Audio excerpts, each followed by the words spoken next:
The night I received that call, I didn't know it would become one of the hardest rescues I had ever experienced. The voice on the other end of the phone sounded shaken. Someone had found a small puppy wandering near a market dumpster. At first they thought it was simply another stray searching for food. But when they got closer, they realized something was terribly wrong. The puppy had been burned. Someone had poured boiling water over its body. By the time I arrived, the little dog was lying motionless on the cold pavement, trembling so violently it could barely breathe. Its eyes were closed tightly, as if shutting out the world might somehow make the pain disappear. When I knelt down beside it, the smell of burnt skin hit me instantly. Parts of its fur had melted away, revealing raw, wounded skin underneath. The puppy tried to lift its head when it heard my footsteps, but the movement caused a sharp cry to escape its throat. I gently wrapped it in my jacket and held it against my chest. At that moment, I couldn't stop the tears running down my face. It was such a small creature. So fragile. And yet someone had treated it with unimaginable cruelty. The drive to the veterinary clinic felt endless. Every few seconds I checked to see if the puppy was still breathing. Its tiny body shook with pain, but it never tried to bite or struggle. It simply lay there, trusting the arms that carried it. At the clinic, the veterinarian immediately rushed the puppy into the treatment room. Burns like these are extremely dangerous for animals. Infection spreads quickly, and the shock alone can kill them if treatment is delayed. While the medical team worked, I waited outside, staring at the floor and wondering how any human being could do something like that. But that puppy was not the only animal suffering that week. During rescue work, you begin to realize something painful about the world. For every animal you manage to save, there are dozens more still struggling somewhere out there. Just 2 nights earlier, someone had abandoned 5 tiny puppies outside the shelter gate. It was nearly midnight when we discovered them. They had been left inside a small cardboard box, shivering in the cold. Their bodies were so thin that their ribs were clearly visible beneath their skin. Malnutrition had already taken its toll. One of them was so weak it could barely lift its head. And yet when we opened the box, their tiny tails began to wag. They were still hoping someone would care. Moments like that remind you why rescue work matters. Because sometimes hope survives even in the darkest places. Later that same week, another heartbreaking call came in. A stray mother dog had been wandering around a construction site, barking desperately at passing workers. At first people thought she was aggressive. But she wasn't. She was begging for help. When we followed her, she led us to a small pile of broken boards near the edge of the site. Beneath them were 4 newborn puppies, still blind, still unable to walk. The mother dog had been searching the streets for food, trying to keep them alive. Her body was exhausted. Her ribs were visible beneath her skin. But every time we approached the puppies, she stood between us and them, protecting them with what little strength she had left. It took hours to gain her trust. When she finally allowed us to pick up the puppies, she watched closely, as if asking only one question. "Will you take care of them?" We promised we would. Back at the clinic, the burned puppy had finished its first treatment.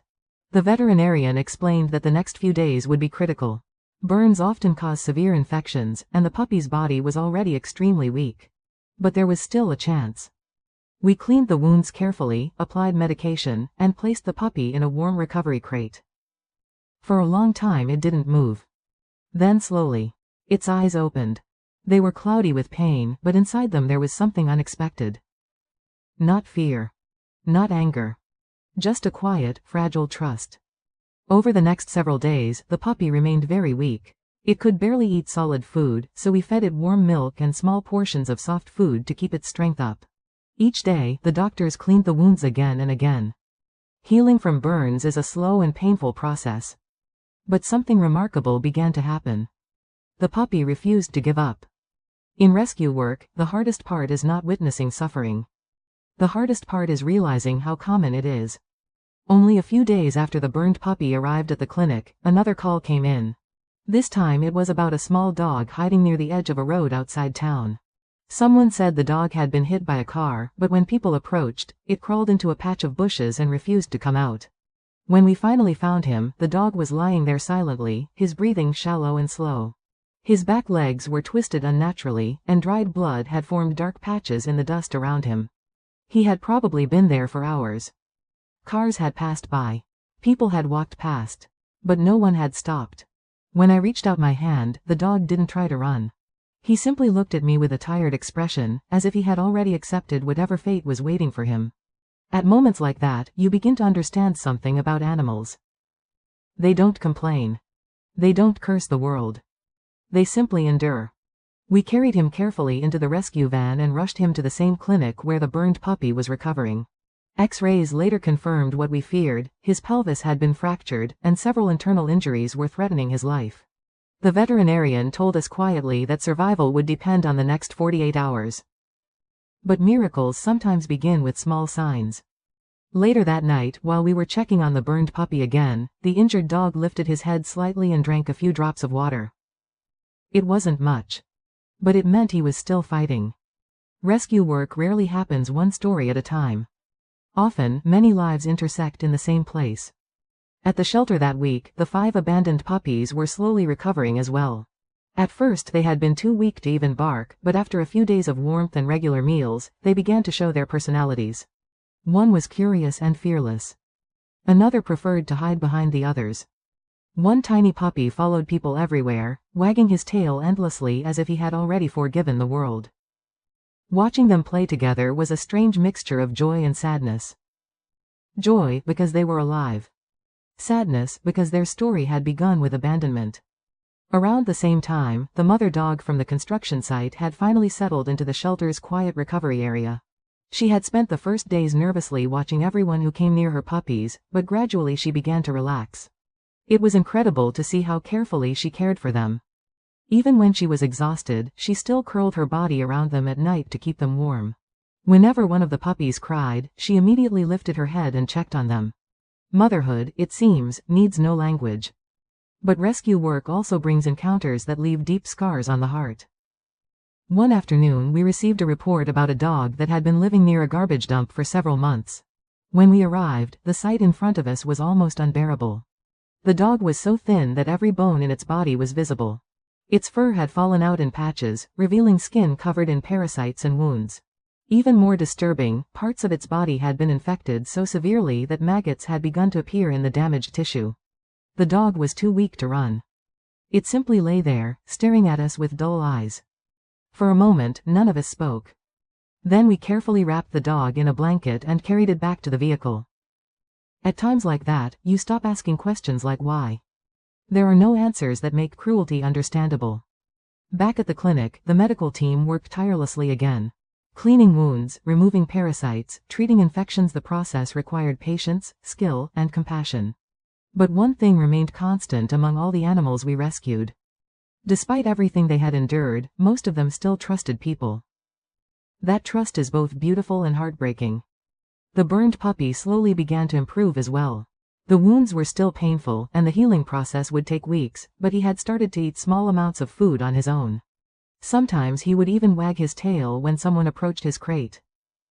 Seeing that tiny tail move felt like watching hope itself come back to life. Meanwhile, the injured dog with the fractured pelvis had undergone surgery. The operation was delicate and risky, but the doctors managed to stabilize the damaged bones. Recovery would take months. But for the first time since we found him in the bushes, he was able to rest without constant pain. Life inside the shelter gradually became a strange little community of survivors. The 5 abandoned puppies played loudly every morning. The construction site mother watched over her newborns. The injured dog slept quietly while his body healed. And the burned puppy, the one whose suffering had first brought us all together, slowly began to explore the room around him. Each step was small. But each step mattered. Because every rescued animal carries the same silent message. Even after cruelty. Even after abandonment. Life still wants to continue. Weeks passed slowly inside the shelter. Healing, especially for animals who had suffered so much, never happens overnight. Every small improvement required patience, care, and countless quiet hours spent watching over them. But little by little, life began to return. The burned puppy, who once lay trembling and silent in the clinic, was now able to stand on his own. At first his steps were hesitant, almost unsure, as if he still remembered the pain that had once covered his body. The wounds were healing gradually, new fur beginning to grow in small patches where the burns had once been. One morning, when I opened the shelter door, he ran toward me. It wasn't a strong run. It was clumsy, uneven, and full of tiny stumbles. But to me it looked like the most beautiful thing in the world. His tail wagged wildly as if he had forgotten every moment of suffering. That is one of the most remarkable things about animals. They do not carry hatred. They remember kindness. The injured dog with the fractured pelvis was also beginning his long rehabilitation. At first he could barely lift his body from the bed where he rested. The surgery had repaired his bones, but muscles weakened by trauma needed time to regain strength. Every day we helped him stand for a few minutes. Every day he tried again. Sometimes he would take only one step before collapsing back onto the floor. Other times he managed 2 or 3 shaky steps before giving up and lying down to rest. But he never stopped trying. The doctors explained that recovery from such injuries can take months. No one could promise he would walk normally again. But hope does not always depend on certainty. Sometimes hope simply means refusing to stop. Meanwhile, the 5 abandoned puppies had transformed completely. Their thin bodies had grown round and healthy, their eyes bright with curiosity. They spent most of their days chasing each other around the yard, tumbling over one another like playful little storms of fur. It was hard to believe that these same puppies had once been left alone in a cardboard box outside the shelter gate. Even the gentle mother dog from the construction site had begun to trust people completely. She followed volunteers around the yard, her puppies trailing behind her like a tiny parade. Every once in a while she would pause and look at us quietly. It almost felt like gratitude. But perhaps the most emotional moment came nearly 3 months after that first night. The injured dog, the one we had found hiding in the bushes after the accident, stood up by himself. No one was helping him. No one was holding his body for balance. He simply stood there, wobbling slightly, looking surprised at his own strength. Then he took a step. And another. The entire room went silent as we watched him move slowly across the floor. It was not perfect. His movements were still stiff, and his back legs trembled with effort. But he was walking. One of the volunteers began to cry. Moments like that remind you why rescue work matters. Because behind every scar, every wound, and every painful story, there is still the possibility of a new beginning. Months earlier, these animals had been abandoned, abused, or left to die. Now they were running, playing, and learning to trust again. Eventually, the day came when some of them were ready to leave the shelter. Families arrived one by one. The 5 playful puppies were the first to find homes.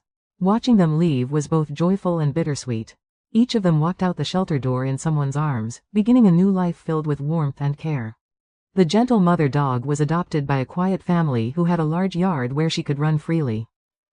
The injured dog who had once hidden in the bushes also found a home with a kind couple who promised to continue his rehabilitation and give him the peaceful life he deserved. And the burned puppy. The tiny survivor who had started this entire story. He stayed with me.